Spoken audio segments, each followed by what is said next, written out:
हमारे इस चैनल मैथिली गंगा को लाल बटन दबाकर सब्सक्राइब करें व घंटी के निशान का बटन दबाएं ताकि सभी नए वीडियो आप तक तुरंत पहुंचे बिल्कुल मुफ्त।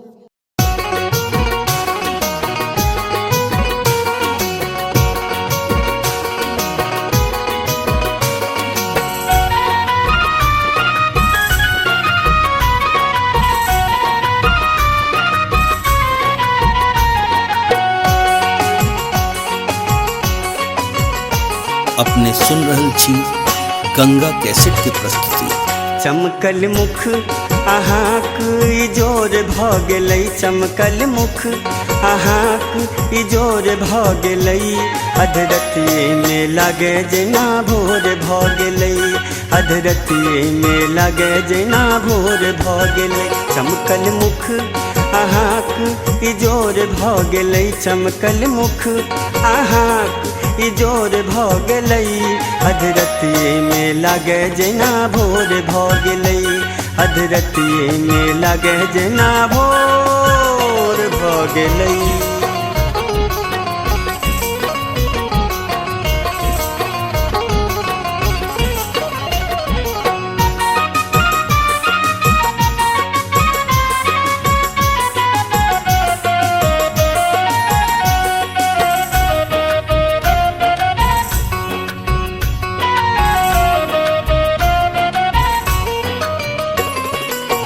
काजर बुझी हमरा नैन में बसा लिया, काजर बुझी हमरा नैन में बसा लिया,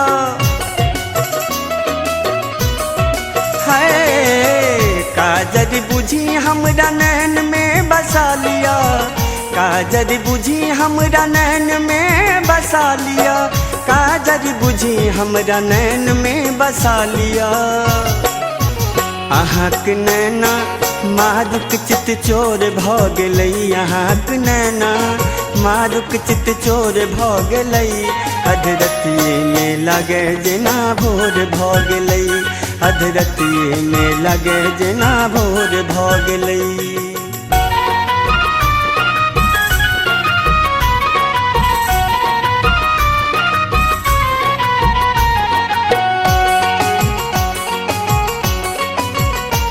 अपने सुन रहल छी गंगा कैसेट के प्रस्तुति।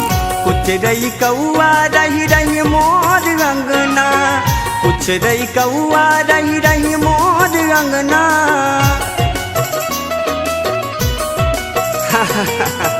कुछ रही कौआ रही रही मोर अंगना, कुछ रही कौआ रही रही मोर अंगना, कुछ रही कौआ रही रही मोर अंगना। जन अबैये अहाँक मोन मोर भऽ गेलै, जन अबैये अहाँक मोन मोर भऽ गेलै, अधरतिये में लागे जेना भोर भऽ गेलै, अधरतिये में लागे जेना भोर भऽ गेलै।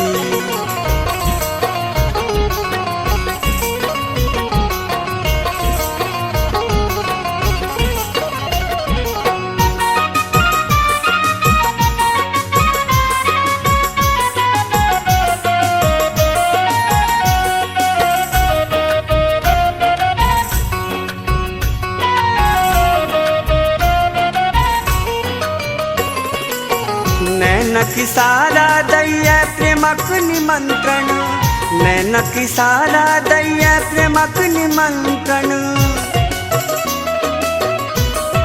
है नैनक इशारा दैये प्रेमक निमंत्रण, नैनक इशारा दैये प्रेमक निमंत्रण, नैनक इशारा दैये ओमक निमंत्रण। अब तलाज कठुआ का बंद ठोर भऽ गेलै, अब तलाज कठुआ का बंद ठोर भऽ गेलै, अधरतिये में लागे जेना भोर भऽ गेलै, अधरतिये में लागे जेना भोर भऽ गेलै। चमकल मुख अहाँक इजोर भऽ गेलै, चमकल मुख अहाँक इजोर भऽ गेलै, अधरतिये में लागे जेना भोर भऽ गेलै, अधरतिये में लागे जेना भोर भऽ गेलै। हमारे इस चैनल मैथिली गंगा को लाल बटन दबाकर सब्सक्राइब करें व घंटी के निशान का बटन दबाएं ताकि सभी नए वीडियो आप तक तुरंत पहुंचे बिल्कुल मुफ्त।